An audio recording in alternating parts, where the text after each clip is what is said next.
Hello YouTube, j'espère que vous allez bien, que vous passez une bonne semaine, que vous faites des bonnes lectures comme d'habitude. Je vous retrouve aujourd'hui pour une nouvelle petite vidéo un peu express. Et en plus, vous avez dû voir le titre de cette vidéo, vous vous êtes dit mais qu'est-ce qu'elle nous bavelle? Parce que oui, j'ai décidé de vous parler de ma pile à lire de l'été alors que nous sommes déjà fin juillet. C'est logique. Attendez, j'ai un raisonnement. Le premier raisonnement, c'est qu'en fait, ma pile à lire de l'été, elle est prête et elle est attaquée depuis le début de l'été, c'est logique. Mais j'ai pas eu l'occasion de vous en parler, puisqu'il y a eu une période où j'ai fait moins de vidéos, puis après j'avais d'autres trucs à vous dire. Enfin bref, le temps a filé et moi, j'ai pas pensé à vous présenter ma pile à lire de l'été. Donc là, j'ai un petit creux dans mon planning, on va dire. Je me suis dit que c'était l'occasion. Et en plus, vu qu'on est à la moitié de l'été, je vais pouvoir vous parler de ceux que j'ai déjà lus, rapidos, parce que je vais vous en parler dans mes bilans lecture, donc ce serait un peu redondant. Mais je vais pouvoir vous montrer déjà où j'en suis dans l'évolution, dans l'avancement, dans l'achèvement de ma pile à lire de l'été, voyez-vous. En plus, je me suis dit, ok, on est fin juillet, mais il y a encore plein de gens qui partent en vacances en août, donc ce sera pas déconnant pour eux de voir parler d'une pile à lire de l'été.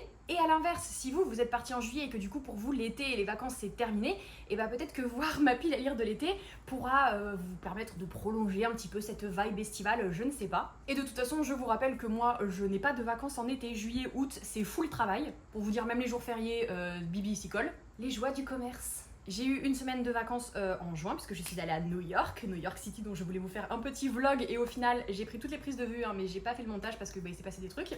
Donc bon bref, aparté fini.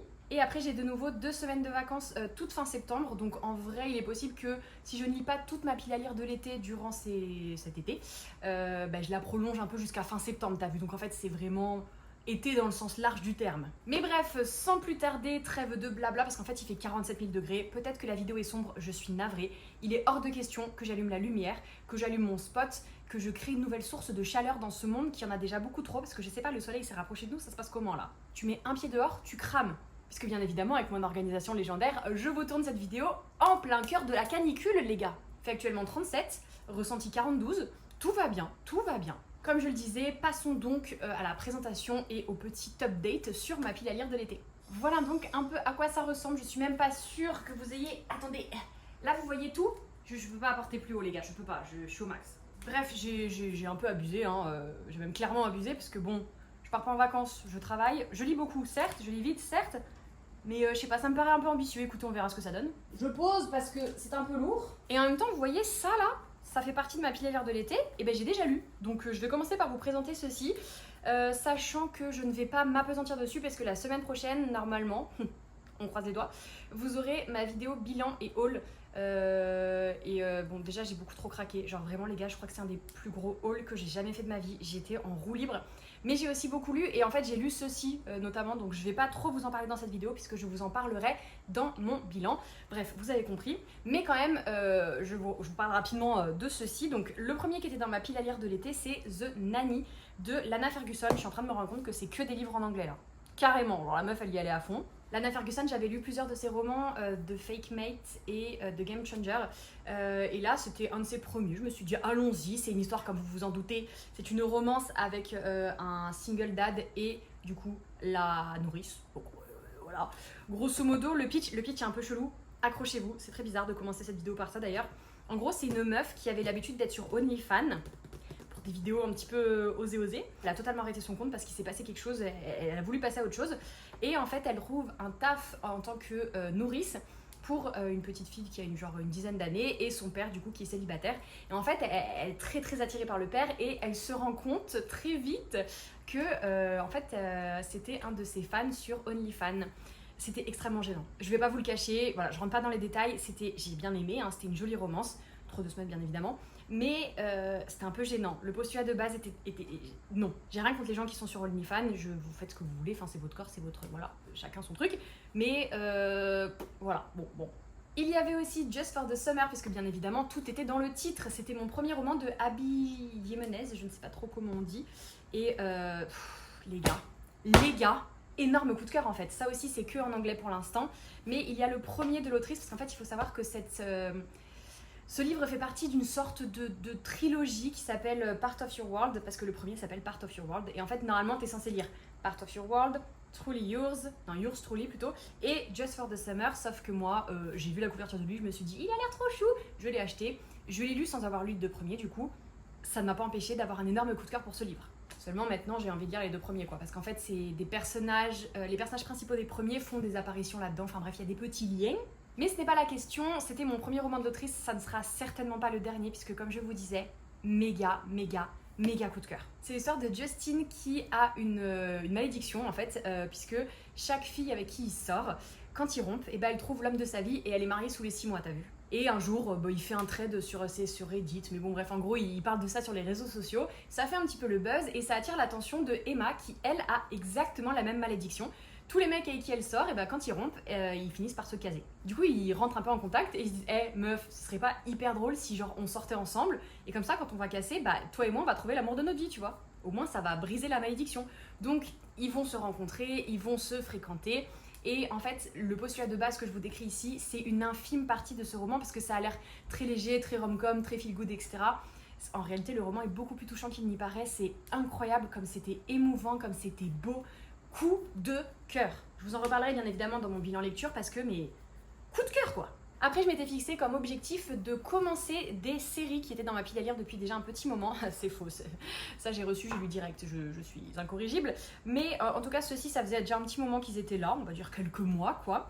Il s'agit de la série King of Sin de Hannah Wang, qui est celle qui a écrit Twisted, la saga Twisted. Le premier s'appelle King of Wrath, je sais pas comment on dit.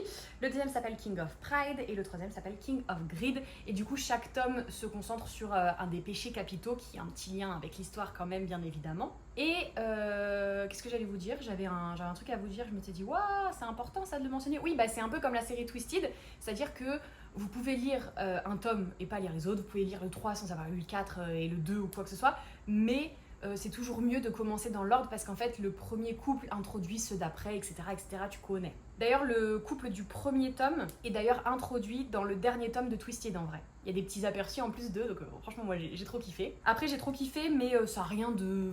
Je me suis pas roulée par terre, tu vois. Le 1 était très sympa, vraiment addictif, j'ai beaucoup aimé. Le 2 j'ai adoré les personnages mais beaucoup moins leur histoire, je ne sais pas pourquoi, j'étais moins accro. Et le 3 j'ai kiffé.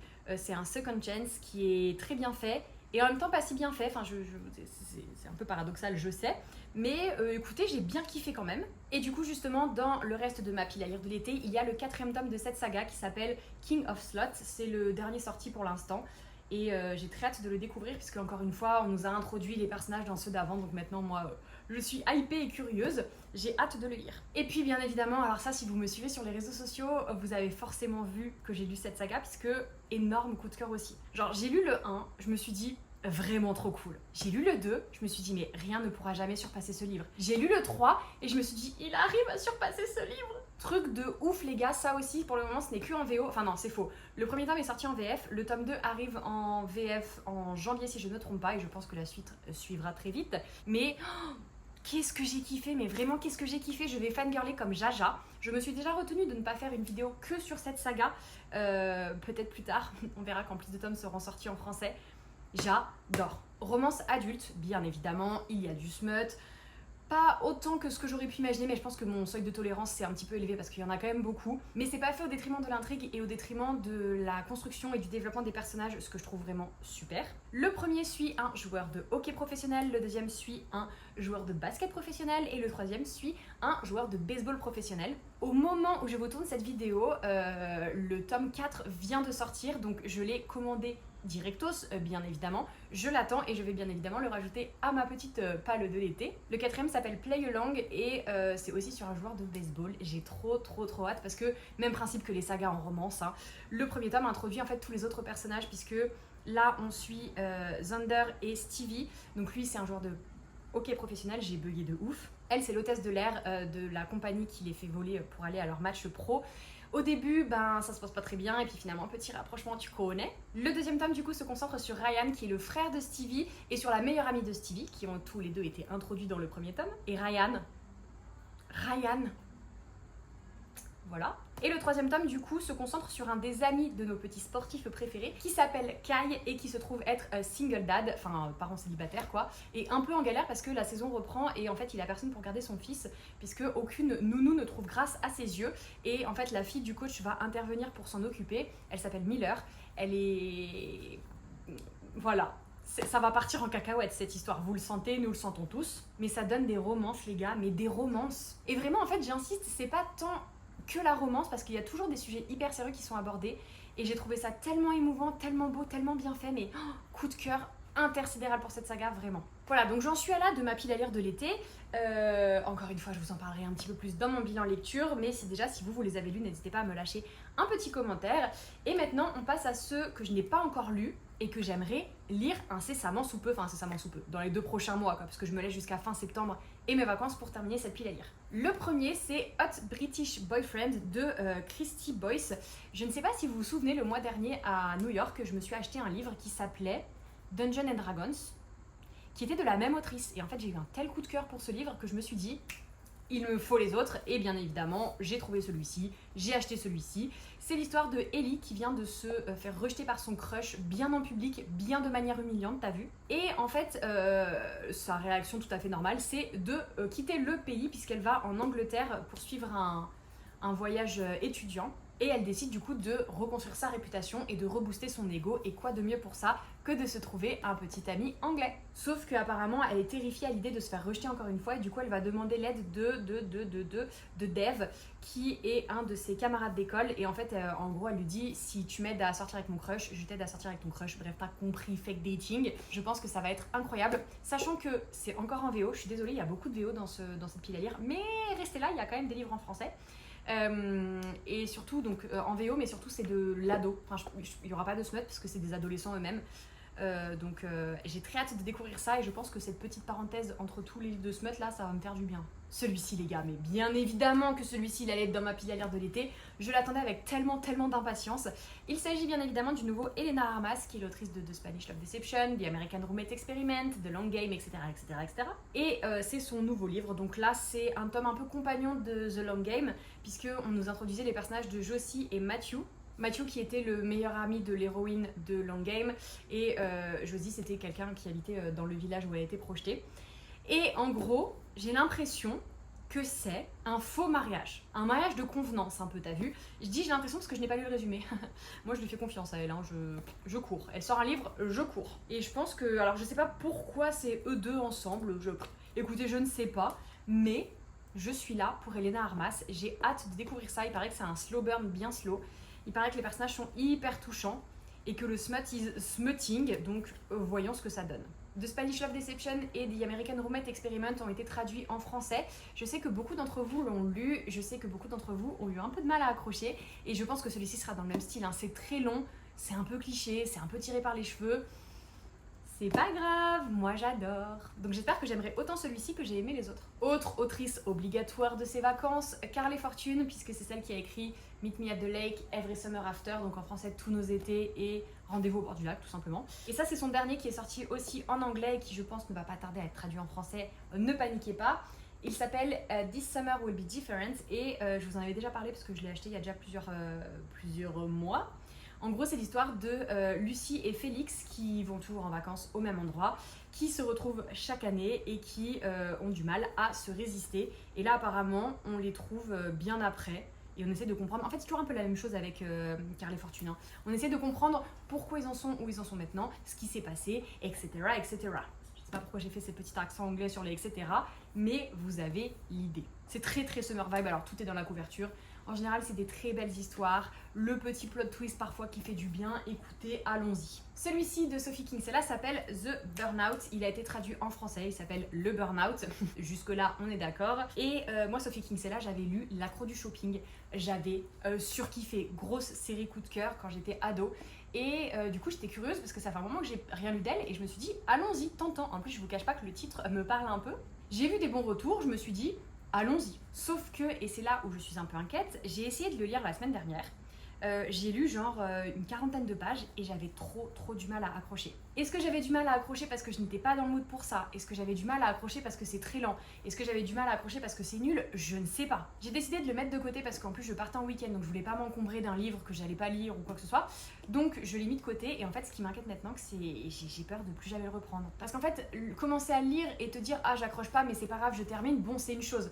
Mais commencer à le lire, te dire oulala j'accroche pas trop, le reposer et savoir que tu vas devoir le reprendre après, je sais pas, je pense que c'est risqué. J'espère que je vais pas me bloquer toute seule, j'espère que je ne vais pas le laisser traîner et au final ne jamais le lire. Affaire à suivre à la fin de l'été les gars. Une autre série qui elle aussi, alors moi je l'ai en anglais mais elle aussi a été traduite en français. J'espère que vous n'allez pas trop être choqués par ces éditions parce que moi je trouve que je pense que c'est fait pour me faire vriller en fait. Regardez, regardez, c'est la même édition, hein. C'est la même maison d'édition de Fine Print, donc le tome 1. Le tome 2, Term and Condition, le titre il est là, c'est pas la même police, on sait pas pourquoi. Et hop, le troisième, on repart sur le même. Je vous jure, moi je peux pas. Moi ça là, ça me fait mal. Ça me fait mal au cœur, il y a volonté de nuire. Bref, calme-toi Marie Drama Queen. Je disais donc que cette saga qui s'appelle Dreamland Billionaire a été traduite en français chez BMR. Moi j'ai choisi de la lire en anglais et, je l'ai déjà dit, mais de Fine Print tome 1, Term and Condition tome 2 et tome 3 de Final Offer. C'est l'histoire de 3 frères. Voilà, je peux pas trop vous en dire plus. Il y a une histoire de parc d'attractions, je crois. Ouais, c'est ça. Enfin, ils ont des parcs d'attractions, des hôtels de luxe, etc. Donc, c'est des billionnaires. En même temps, c'est dans le titre de la saga, vous me direz. Et à chaque fois, il y a une petite histoire d'amour avec un des frères et une des filles. Et je pense que ça va être bien. C'est mes seuls arguments. Hein. Je n'en sais pas plus. Je sais que les gens ont beaucoup aimé le 1, ou alors, même s'ils n'ont pas trop aimé le 1, ils ont beaucoup aimé le reste de la saga. J'attends de voir ce que ça donne et puis j'ai envie de romance cet été, vous l'avez sans doute remarqué parce que je ne vous présente que ça, mais allons-y. Je sais pas pourquoi je les frappe les pauvres. Autre livre que j'ai acheté mais totalement impulsivement, enfin pas tant que ça au final parce qu'en fait c'est un livre de Ashley Poston qui s'appelle A Novel Love Story et Ashley Poston c'est celle qui a écrit The Dead Romantics et Seven Years Sleep ou un truc comme ça que j'ai tous les deux lus cette année. C'est aussi que des livres en anglais, je suis désolée. Et j'ai trop aimé. Enfin, c'était pas non plus voilà, des romans auxquels j'ai pensé toute ma vie, mais c'était des romans légers qui étaient à la fois touchants et beaux et en même temps addictifs et originaux. Parce que ce que j'aime bien, c'est qu'il y a toujours une petite part de fantastique en fait dans ces romans, qui sont pourtant des romans contemporains. Donc je trouve ça très très original et là ça ne fait pas défaut, ça ne fait pas exception plutôt, commence à parler correctement Marie. C'est l'histoire de Aileen qui adore les histoires d'amour, mais en tout cas quand elles sont fictives parce que les hommes fictifs ne te brisent pas le cœur, on le sait tous. Et en gros son car breakdown, non mais Marie par contre on va faire un effort. Sa voiture tombe en panne en route alors qu'elle fait une retraite avec un club de lecture et elle se retrouve à Elloraton. Et en gros, c'est vraiment le village parfait des livres. Genre plein de petites rencontres trop mimi, le petit café qui va bien, le train qui est toujours à l'heure, etc. Vraiment, tu sais, on se croirait dans un roman. Et il se trouve que Elloraton, j'arriverai jamais à dire le nom de la ville sans bugger, Elloraton est en fait l'endroit où se passe sa série de romans préférés. Et elle est persuadée que la raison pour laquelle elle s'est arrêtée, enfin que le destin l'a arrêtée dans cette ville, c'est parce qu'elle doit apporter le happy end en fait à cette série, à cette ville tout simplement. Mais dans cette ville, il y a aussi le grumpy libraire qui va lui mettre des bâtons dans les roues et bien évidemment on sait tous comment ça va finir, mais je trouve ça trop original comme concept et en plus le côté vraiment fan de livres, fan de romances, etc. ça me parle, vous vous en doutez. J'ai hâte de découvrir ça aussi. Dernier livre en anglais de cette pile à lire de l'été, j'aimerais beaucoup lire Ruthless Vows de Rebecca Ross puisque c'est le deuxième tome de Divine Rivalité que j'ai surkiffé, vous le savez, je vous en ai suffisamment parlé. Lui aussi est en anglais comme je vous le disais, mais je crois, si je ne me trompe pas, qu'il sort avant la fin de l'année en VF, donc écoutez, let's go. J'aimerais beaucoup le lire avant la sortie VF, et celui-ci c'est pareil, le tome 1, je l'avais lu pendant mes vacances l'année dernière.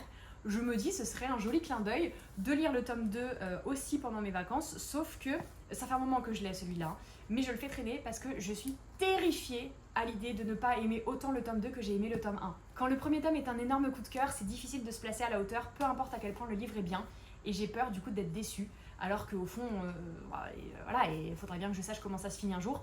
Je pense qu'il y a ça qui joue aussi, c'est que j'ai pas vraiment envie que ça se finisse, je vous l'avoue. J'ai pas envie de quitter Kit et Iris, mais c'est un moment, il va falloir, hein, il va falloir. J'espère au moins que ça finit bien, parce que sinon, je vous le dis, je crame tout, je crame tout. Et enfin, les deux derniers livres de ma pile à lire. Vous remarquez qu'à part Ruthless Vows, du coup, c'est que de la romance. Je me suis dit qu'on allait casser un petit peu ça avec deux livres de Daniel L. Jensen qui, pour le coup, sont en français. Le premier, c'est L'Héritier Insoumis, c'est le troisième tome dans la saga Le Pont des Tempêtes. Du coup, je vous fais pas de résumé parce que c'est un troisième tome qui se concentre sur des personnages qu'on a introduits dans les deux premiers. On ne suit plus vraiment Lara et Aren, c'est fort dommage, je vous l'accorde, mais je suis quand même très curieuse de savoir ce qui va se passer dans celui-ci et de rencontrer un peu mieux les personnages qu'on nous a vaguement introduits dans les tomes précédents. C'est une bricasse, vraiment, c'est une pavasse le truc. Je pense que c'est aussi pour ça que je l'avais un petit peu repoussé, mais je pense que quand je serai en vacances là, à la fin septembre, ça va passer crème les gars. J'espère que d'ici là, je serai de retour dans mon mood fantasy, parce que j'ai pas mal de fantasy à lire, et de fantasy en plus qui me tente, mais j'ai pas envie de les lire maintenant, parce que vu que je suis dans un mood romance, Je sais que j'accrocherai moins et ça me paraît dommage de gâcher une lecture de fantasy alors que je sais déjà que je ne suis pas dans le mood. Est-ce que mon raisonnement a du sens pour vous? J'espère que oui. Et bref, quand j'aurai lu L'Héritier insoumis, eh bien j'enchaînerai avec le nouveau roman de l'autrice qui s'appelle Un destin ancré dans le sang. Les deux sont parus aux éditions Brajlon et les deux sont de la romantaisie, puisque là on n'est plus dans l'univers du Pont des Tempêtes, mais on est dans un univers un petit peu inspiré de la mythologie, où une héroïne qui a été bénie par une déesse doit survivre en essayant de résister à son garde du corps qui en fait est censé la garder et l'empêcher d'approcher tout le monde. Et je pense qu'il y a une petite tension entre eux. Il y a des enjeux politiques au niveau de l'organisation des clans, etc., etc. Ça a l'air incroyable. Tous les retours que je vois là-dessus sont incroyables. Tout le monde dit que c'est trop bien. J'ai envie de pouvoir vous dire aussi que c'est trop bien. Je suis rarement... Non, en fait, j'ai jamais été déçue par cette autrice d'ailleurs, maintenant que j'y pense. Donc je pense pas que ça va commencer avec celui-ci, mais quand même, j'ai un peu peur aussi. Et il est très beau. Il est vraiment très beau. Voilà, c'est tout, c'était mon argument final en fait. Il est très beau. Voilà, j'ai l'impression que j'ai reculé au fur et à mesure de la vidéo, non? Genre, à la fin de la vidéo, je suis obligée de vous parler comme ça, quoi. Voilà, c'est la fin de ce petit update / présentation de ma pile à lire de l'été. N'hésitez pas à me dire en commentaire si la vidéo vous a plu. N'hésitez pas à me dire si vous aussi vous faites une pile à lire de l'été. Et si c'est le cas, qu'est-ce que vous avez mis dedans ou où est-ce que vous en êtes dans votre avancement, etc. Si vous êtes déjà parti en vacances, j'espère que vous avez kiffé vos vacances. N'hésitez pas à me raconter ça en commentaire aussi parce que ça me fait voyager. En fait, en gros, ça me fait du bien. Ça me rend jalouse, hein, je vous le cache pas, mais ça me fait du bien de savoir que vous profitez de vos vacances pendant que moi, je suis tout l'été à bouillir dans cette ville et à me tuer à la tâche au travail. Si vous n'êtes pas encore parti en vacances, eh bien, écoutez, profitez bien, savourez à fond. J'espère que vous aurez le temps de vous reposer et de lire. Si un des livres dont j'ai parlé vous tente, n'hésitez pas aussi à le dire. Si vous en avez lu un, n'hésitez pas à le dire. Vous avez compris, n'hésitez pas à papoter dans les commentaires. Cette semaine encore, c'est une vidéo un peu courte, un peu expéditive, j'en ai conscience parce que je voulais pas trop rentrer dans les détails vu que je vais reparler de beaucoup d'entre eux la semaine prochaine. Mais j'espère que la vidéo vous a plu quand même. Et j'espère pouvoir très vite retourner à un rythme plus normal avec des vidéos plus détaillées, où je fais plus de blabla, où je dis plus de bêtises aussi, mais bon, vous avez l'habitude. Si vous êtes trop timide pour commenter, pour répondre aux 50 milliards de questions que je vous ai posées avant là, n'hésitez pas à mettre un petit emoji soleil pour symboliser cette chaleur de cet été, que ça a mis du temps à arriver, mais quand il fait chaud, wow, il fait chaud. Donc n'hésitez pas à mettre un petit emoji soleil accompagné par un emoji livre, celui que vous voulez, pour symboliser la pile à lire de l'été. Comme le thème de la vidéo, t'as vu? Ça réfléchit, hein. Bref, comme d'habitude, un petit commentaire, n'hésitez pas à vous abonner, à activer les notifications, à liker la vidéo, ça me fait toujours trop plaisir quand vous le faites. Et je vous dis à très vite pour une prochaine vidéo. Bye!